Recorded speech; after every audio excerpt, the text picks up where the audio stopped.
Hey guys, this is SDG, and welcome back to your weekly Smash Watch Guide.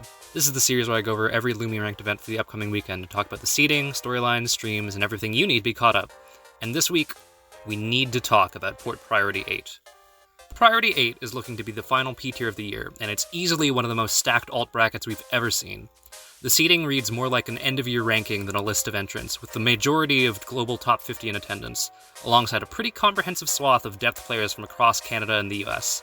This is one of the most anticipated events of the year, a pivotal tournament for the seasons of dozens of top players, and on top of everything, there's a Watch the Throne spot on the line. Look, I'm doing my best here, but this is a really complex bracket, and I don't think this void of moving colors is going to be the best for laying it all out. So we need to go somewhere else. Viewers, hold fast, because we are now entering the SB Nation Zone.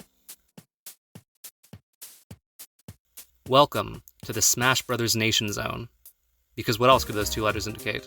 This is the Seattle Airport Hilton and Conference Center, where from November 9th to November 11th, some 709 competitors will gather for one of the most important tournaments of Super Smash Bros. Ultimate that will be played. Sometimes history catches people unawares. Sometimes there's no signal that a significant event is upon you except a feeling, fleeting, just before it happens. But for the people attending this event, and the many more who will be watching, this is not the case. They know. This is the projected bracket for Top 32 at Port Priority 8.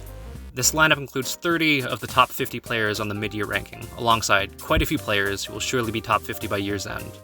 19 players from NA, 11 from Japan, 2 from Europe. It's staggering, almost, how much talent is concentrated here, nearly too much to comprehend. So let's break it down.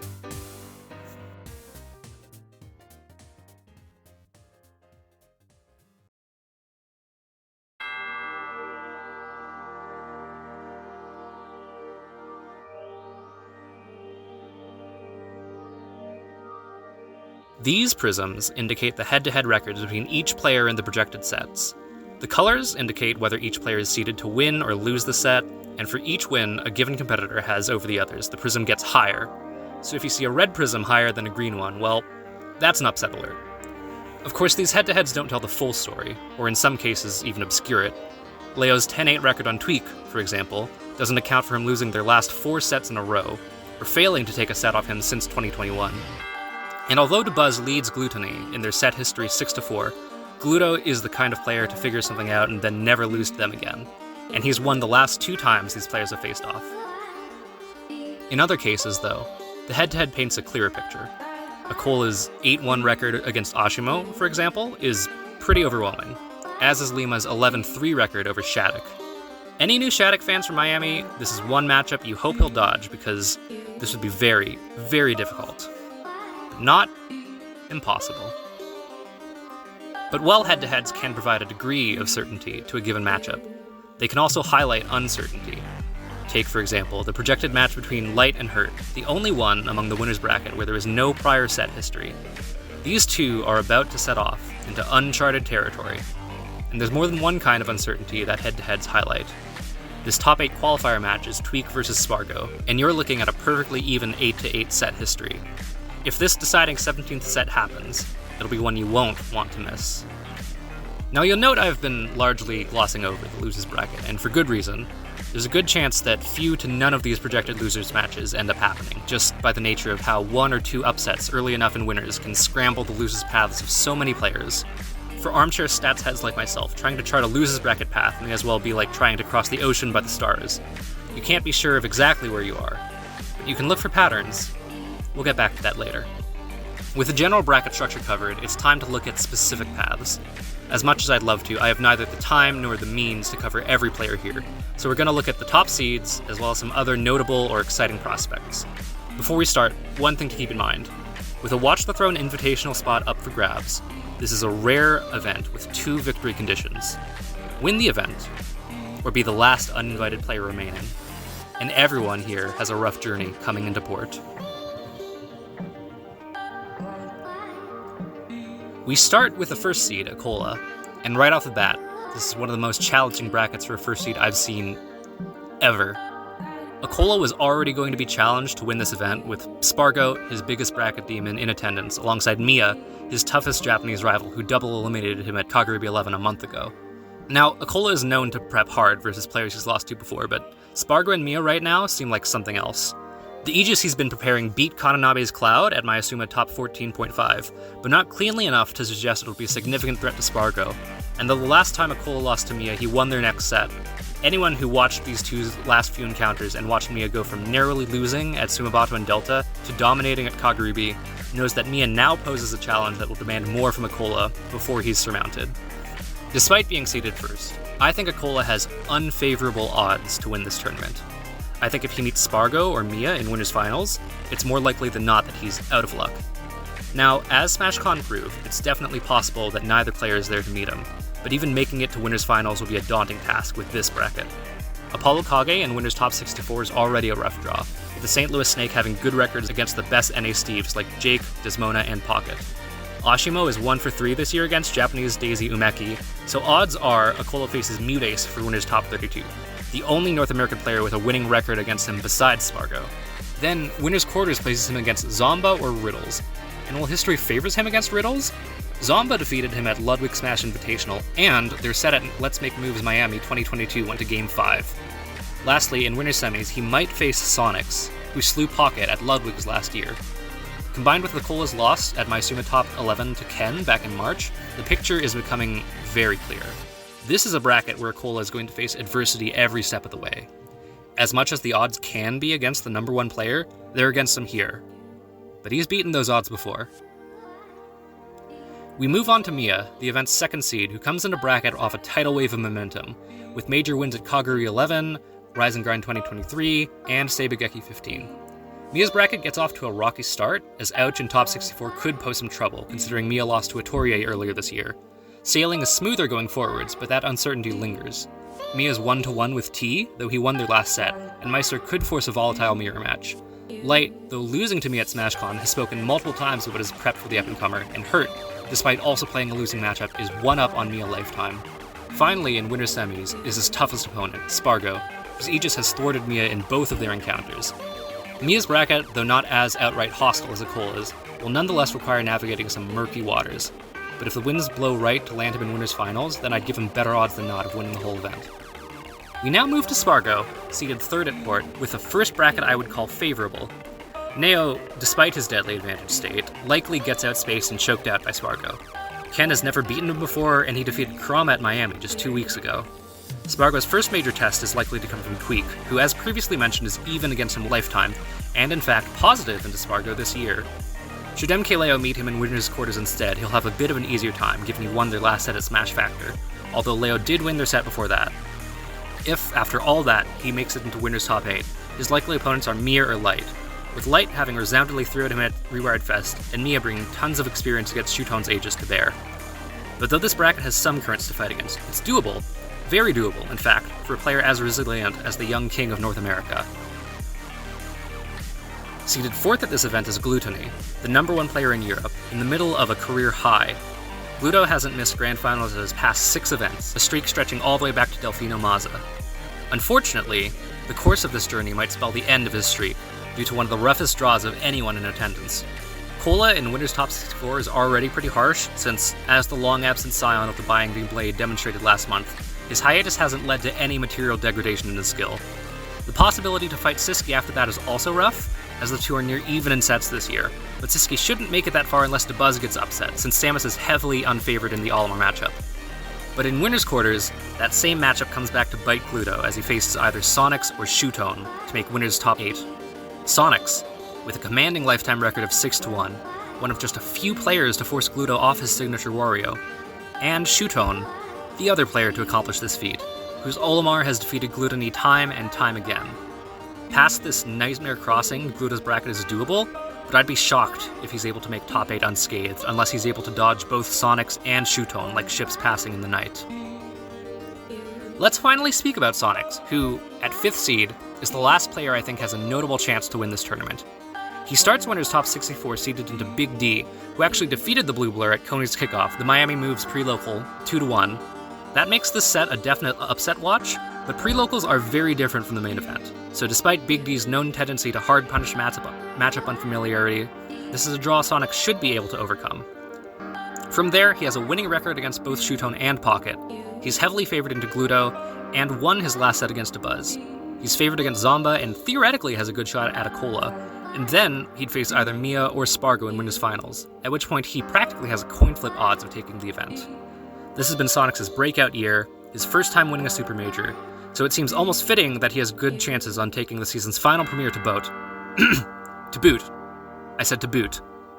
Moving on. Not many are talking about it, but Tweak has one of the better brackets of the top 8 seeds. Favored into Kananabe for reasons that will be explained later. Heavily favored into MKLeo, his seeded opponent in winners top 32.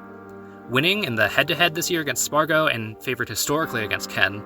The defending Port Priority champion is set up well to cruise into winners side top 8, although once he makes it, things become more fraught. Mia defeated him at SmashCon. He goes back and forth with Light, though he has won their last 3 sets. Then Acola or Gluto in winners finals are both strongly favored to beat him. After clear skies in his early bracket, it'll be up for Tweak to ford on through inclement weather in the later stages of the tournament. That is, if he can avoid the rogue wave of Yara, who, given Tweak's losses to Siski the last 2 times they played, could pose the largest threat out of anyone here to Tweak's run. 7-seed Light comes into this event after his worst tournament placing of the year at Luminosity Makes Moves Miami 2023. By his account, he was sleep-deprived and dealing with various out-of-game factors at the time, which makes sense given his strong streak of regionals leading up to it, but he'll still be looking to bounce back at this event. For the first time, I'm going to mention his winner's top 128 opponent, Jared is King 1, because I am a Shulk main, and Shulk is slightly favored against Fox because of how hard he edgeguards the Ace Pilot's linear recovery. Shattuck afterwards is another potential upset watch because of the Rising Star's momentum coming out of Miami. Kurt is the same story, though piloting one of the characters Light lost to 2 weeks ago, while Lima is broadly unfavored given Light's victory over Bloom at Terra. But don't forget, this is Light, whose aggressive, shock-and-awe playstyle is uniquely suited for playing Gatekeeper against up-and-comers like these. By winners quarters, Light is facing Mia or T, and though I'd personally favor Mia pretty heavily, a focused Light could make the upset. From there, he has wins this year on Spargo and Tweak, and the momentum of a hot winners run could carry him to victory, though against Acola or Gluto, the odds feel quite slim. With 8-seed Zomba, we come to the highest-seeded player at this event, who hasn't already made the cut for Watch the Throne. Zomba's history with event qualifiers is long, tumultuous, and honestly material for another video entirely. But suffice it to say that qualifying for Watch the Throne would be a defining moment in an already well-lauded career for the young Prince of New York. And Zomba's bracket is good. Not great, but good enough, with favorable matchups into Ameki, Riddles, or Skyjay, and even Acola to a degree. He needs to avoid Luis upsetting Umeki, because despite a 3-1 victory at Miami, Luis has been a thorn in Zomba's side all year long at events like High Res and the Lit-Vitational. He needs to avoid Apollo Kage making it through Acola and Mute/Oshimo, because Snake has been a nightmare matchup for him all year, and, like the Plague, he needs to avoid Mia and Meister, because for all that Zomba has proved his toughest matchups this year are doable, defeating Game & Watch's Rob has remained out of reach. But if, like Odysseus, Zomba is able to navigate the perilous Strait of Messina, then he could be rewarded with not just a spot in Watch the Throne, but with a premier win. Just as a side note, to make Watch the Throne, I think Zomba really wants to get into top 8 winners' side. You'll see why later. We go now to notable players outside the top 8 seeds, and I think few are more notable than former world champion MKLeo, the 11th seed, coming into this tournament during the harshest slump of his career. As Leo continues to be seated lower, his brackets get harder and harder, and this might be the culmination of that insidious feedback loop. Armadillo in Winners 128 is already somewhat of an ask, since Leo dropped a game to fellow Lucario player Vivi in pools of Miami 2023. Although he's up on Siski this year, Yar is a much more aggressive and combo-focused Samus who poses a different kind of threat to the goat of Ultimate. Afterwards, Tweak, who's one of the players least likely to get upset before meeting Leo in bracket, has had his number now for nearly 2 years, and past that point, Spargo, the King of North America, Ken, who he's never taken a set off, Light, Gluto, and Acola, who all beat him at various events this year. Leo has historically prevailed against the odds, but in this era, with this set of opponents arrayed before him, so many players whose growth has outstripped his, he may very well be taken out by the tide. We move now to Cola, who shocked many in Miami by making winners top 8 at his first major since the end of his 5-month hiatus. Like that event, Cole has been given a low seed of 29 here to account for his inactivity, which means his bracket is set to be a true trial by fire. Alice, the best warrior in Japan, kicks winners top 128 off as a volatile prospect, especially considering he also has a secondary Kazuya that could punish Cola for leaving FD unbanned. Glutoning the round after seems almost cruel. Though their 2-year-old head-to-head favors Cola, Gluto is currently the strongest he's ever been in Smash Bros. Ultimate, and Cola simply is not. Dabuz or Siski is a good draw if he overcomes Gluto, but Sonics and Shutone afterwards seems likely to seal out his run in winners if he makes it that far. But like many others, I was counting Cola out in Miami too, and he proved me squarely wrong, so I wouldn't put it past him to chart the difficult course he faces here. Shattuck, Seed 26, is another story. For a few months he's been quietly on the rise, finishing 9th at SmashCon and 7th at Rise and Grind, but he well and truly broke out in Miami with one of the most impressive losers runs accomplished by any player all year. He's aiming to ride that wave to another stellar finish in Seattle, but with the bracket he has lined up, he seems liable to break against the Dunes. Light in Winner's Top 64 is exactly the sort of high-octane threat that can shut down a slower, spacing-dependent character like Corrin, despite how much of an advantage monster Shattuck has proven to be. And even if he makes the tough upset, he runs headfirst into a brick wall. Hurt, the best rep of one of Shattuck's worst matchups, the same character that double eliminated him at Battle of BC earlier this year. Or Lima, the player with higher than 3-1 odds to beat him in any given encounter. This is approaching complete unviability as far as bracket paths go. It's astronomically unlikely that Shattuck continues his winner's run unscathed through these waters. To go long at this bracket, we'll need to see a loser's run.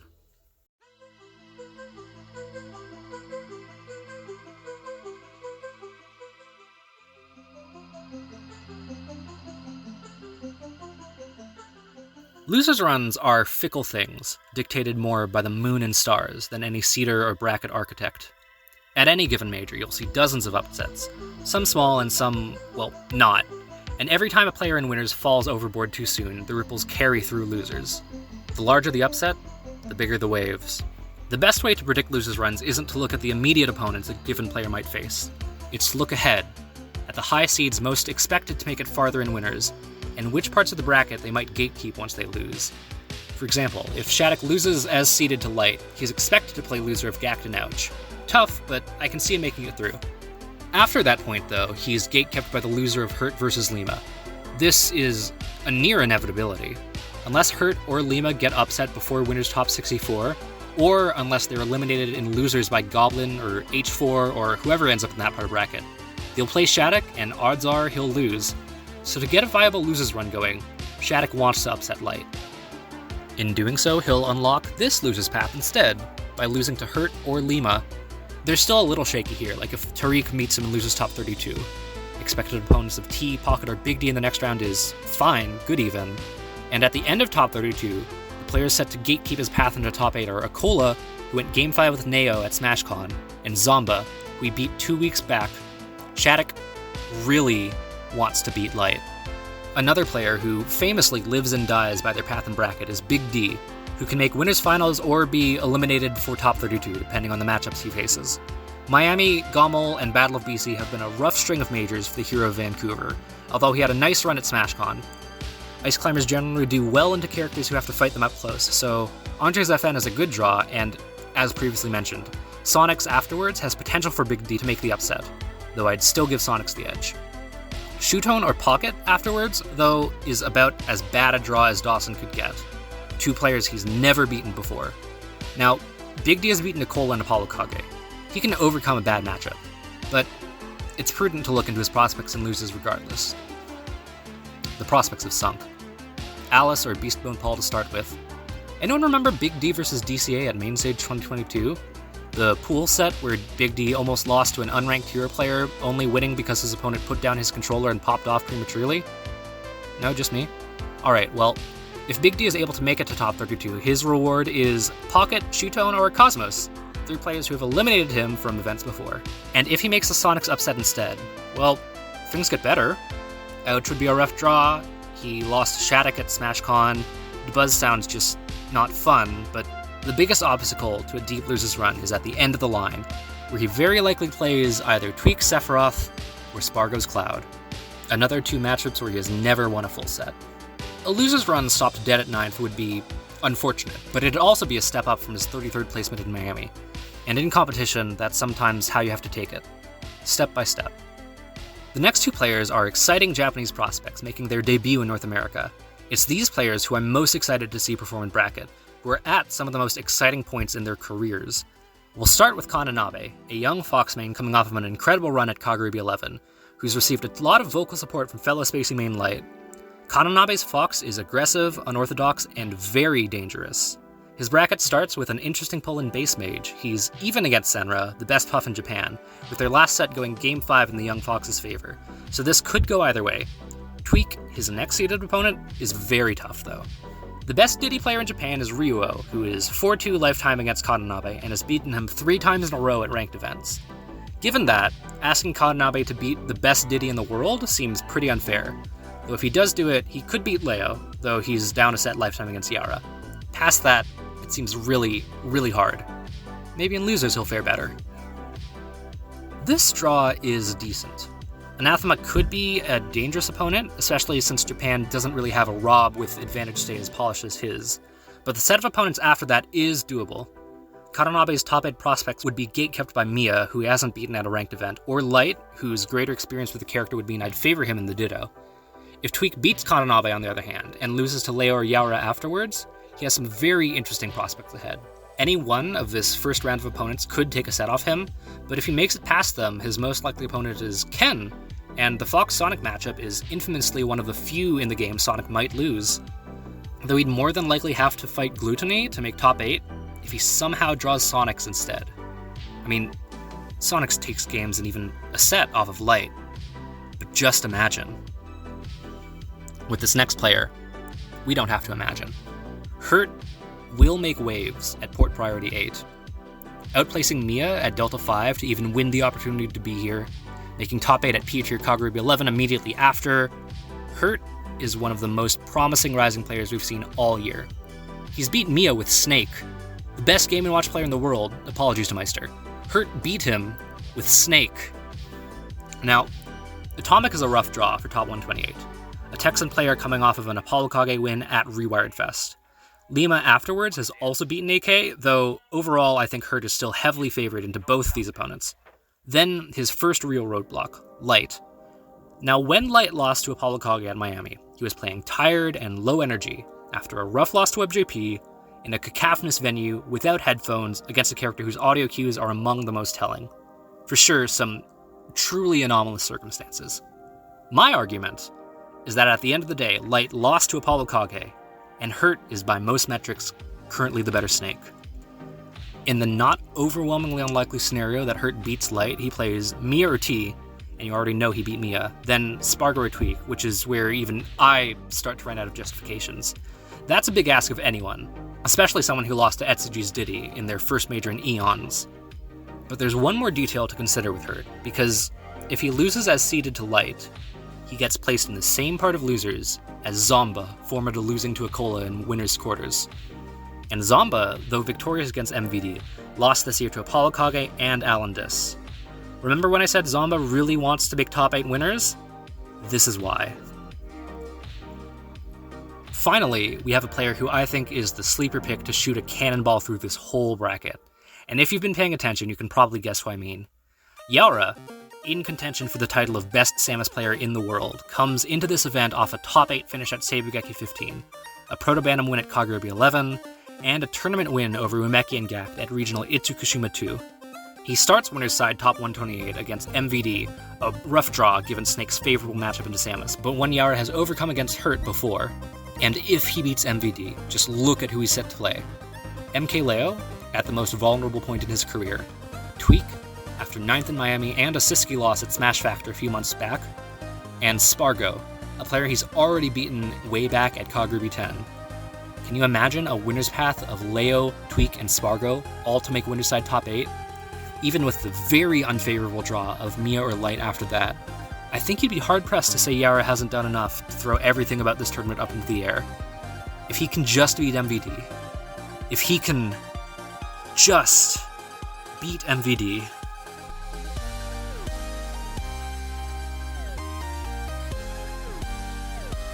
there's so much more to Port Priority 8 than what little I've been able to cover.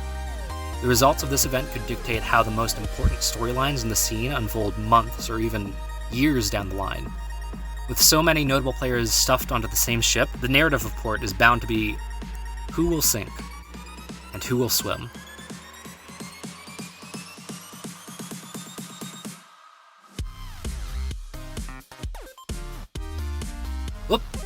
Wow, that got pretty dramatic, but hopefully it's warranted. Port Priority 8 will begin on Saturday with doubles and singles both starting at 1 p.m. Eastern, which is 10 a.m. local time. Top 128 will start the same time the next day, with Top 32 at 5 p.m. Eastern, and Top 8 starting late at 9 p.m. Eastern. And there will be a veritable armada of streams, with a main stream on Satellite Smash, a side stream on BTS Smash, a Spanish restream on Astros The Reset, a French restream on Solary TV, and a Japanese restream on East Geek Smash. TOs have confirmed that all of Top 32 will be streamed. I think the side stream will be a quad stream, so get ready for some frantic and fast-paced action this weekend. Now, with all that covered, there are still events to go over this weekend. There's a huge regional happening in the Dominican Republic, there are a bevy of C-tiers happening around the world, but due to the production timeline of this video, I won't be covering those events here.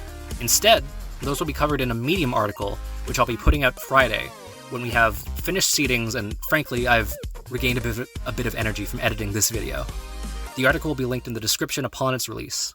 So with all that out of the way, my name has been STG. These Chessman fights are by Nuga and Emuffin, the background is by Abstract Motion, and my ending theme is by Popsky. Huge shout out to Bobby Broccoli for this Google Earth tutorial, which was instrumental in the creation of this video, as well as, of course, John Boyce for pioneering this style. If you've made it this far, thank you so much for watching what's been my most ambitious video to date, and please like and subscribe for more watch guides like this in the future. And I'll see you later.